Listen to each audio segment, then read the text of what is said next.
বসু সোহরাওয়ার্দীর চুক্তি কি? আমার কাছে এই প্রশ্নটা অনেকেই করেছিল। আমি বসু সোহরাওয়ার্দীর চুক্তি সম্পর্কে এই প্রশ্নটি ব্যাখ্যা করে দিচ্ছি। বসু সোহরাওয়ার্দীর প্রশ্নের প্রথমে অংশ ভূমিকা।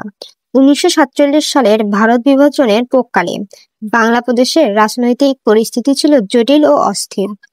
একদিকে মুসলিম লীগ চাইছিল পূর্ববঙ্গ পাকিস্তানের অন্তর্ভুক্ত হোক, অন্যদিকে কংগ্রেসের একাংশ ছিল বাংলা বিভক্ত হয়ে পশ্চিমবঙ্গ ভারতের অংশ হোক। কিন্তু অনেক প্রগতিশীল নেতা মনে করতেন বাংলা বিভাজন হলে অর্থনৈতিক, সামাজিক, সাংস্কৃতিক ক্ষতি হবে। এই পরিস্থিতিতে কংগ্রেসের নেতা শরৎচন্দ্র বসু ও মুসলিম লীগ নেতা এবং তৎকালীন মুখ্যমন্ত্রী হোসেন শহীদ সোহরাওয়ার্দী বাংলাকে একত্র রেখে একটি অখণ্ড, স্বাধীন ও সার্বভৌমত্ব রাষ্ট্র গঠনের প্রস্তাব দেন। ইতিহাসে এই উদ্যোগই বসু সোহরাওয়ার্দী চুক্তি নামে পরিচিত। ভূমিকাতে আমরা এইটুক লিখতে পারি এবং মূল আলোচনায় যাব। মূল আলোচনার মধ্যে আছে পটভূমি। পটভূমিতে 1 নম্বর পয়েন্টে 1947 থেকে 47 সালে সাম্প্রদায়িক দাঙ্গা, বিভাজনের আলোচনা ও রাজনৈতিক টানাপোড়েনে চরমে পৌঁছেছে। মুসলিম লীগের দাবি ছিল পাকিস্তান, যার মধ্যে পূর্ববঙ্গ অন্তর্ভুক্ত থাকবে। 3 নম্বর পয়েন্টে ছিল কংগ্রেস অনেক হিন্দু নেতা চাইছিলেন পশ্চিমবঙ্গ ভারতের অন্তর্ভুক্ত হোক এবং পূর্ববঙ্গ পাকিস্তানে যাক। তারপরের পয়েন্টে আমরা দিতে পারি এই দুই প্রস্তাবের বিকল্প হিসেবে শরৎ বসু ও সোহরাওয়ার্দী দিলেন ইউনাইটেড বেঙ্গল পরিকল্পনা। চুক্তির মূল শর্ত কি ছিল? চুক্তির মূল শর্ত ছিল, প্রথম শর্ত ছিল বাংলা বিভক্ত হবে না, পূর্ব ও পশ্চিম বাংলা এক থাকবে। দ্বিতীয় শর্ত ছিল বাংলা হবে স্বাধীন সার্বভৌম রাষ্ট্র, ভারত বা পাকিস্তানের অংশ হবে না। তৃতীয় নম্বর প্রশ্ন ছিল সরকার হবে ধর্মনিরপেক্ষ এবং হিন্দু মুসলিম উভয় সমান অংশগ্রহণ করবে। 4 নম্বর পয়েন্টে কৃষি শিল্প বন্দর কর ব্যবস্থা সব বাংলার নিজস্ব নিয়ন্ত্রণে থাকবে। 5 নম্বর পয়েন্টে সংবিধান বাংলার জনগণের মতামতের ভিত্তিতে প্রণয়ন করা হবে। বিরোধিতা ও ব্যর্থতা। কংগ্রেসের হিন্দু মহাসভা অংশ আশঙ্কা করেছিল মুসলিম সংখ্যাগরিষ্ঠ রাষ্ট্রে হিন্দুরা বঞ্চিত থাকবে।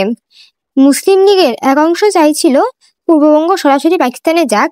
ব্রিটিশ সরকারের মাউন্টেন ব্যাটেন পরিকল্পনা এ প্রস্তাব স্থান পায়নি। ফলে 1947 সালের আগস্টে বাংলা বিভক্ত হয়, পূর্ব বাংলা পাকিস্তানের অংশ, পশ্চিমবঙ্গ ভারতের অংশ হয়।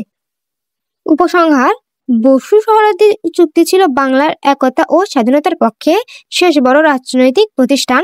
যদিও এটি সফল হয়নি, তবু এটি প্রমাণ করে যে বিভাজনের বিকল্প পথ ও সম্ভব ছিল। ইতিহাসবিদরা একে অসম্পূর্ণ সম্ভাবনার এক গুরুত্বপূর্ণ অধ্যায় বলে মনে করেন। যদি এই পরিকল্পনা বাস্তবায়িত হয়, তবে দক্ষিণ এশিয়ার রাজনৈতিক মানচিত্র সম্পূর্ণ ভিন্ন হতে পারত। বর্তমান সময়ে এটি একটি মূল্যবান ঐতিহাসিক শিক্ষা, যেখানে সহাবস্থান, পারস্পরিক শ্রদ্ধা ও ঐক্যের ধারণা স্পষ্টভাবে প্রতিফলিত হয়েছে। মোটামুটি আমরা এইভাবে লিখলে খ নম্বরে একটা প্রশ্ন হয়ে যাবে। এই বসু সোহরাওয়ার্দীর চুক্তি কি? এই চুক্তির ভূমিকা, মূল আলোচনার পটভূমি, চুক্তির মূল শর্ত কি ছিল, বিরোধিতা ও ব্যর্থতা, এবং উপসংহারের মাধ্যমে আমরা এই প্রশ্নটা এভাবে লিখে শেষ করতে পারি। সুন্দরভাবে এরকম ভাবে পয়েন্ট আকারে দিলে, সুন্দরভাবে লিখলে, পয়েন্টগুলো ঠিক থাকলে ভালো মার্ক পাবে এবং ভালো ফলাফল করার আশা রাখি।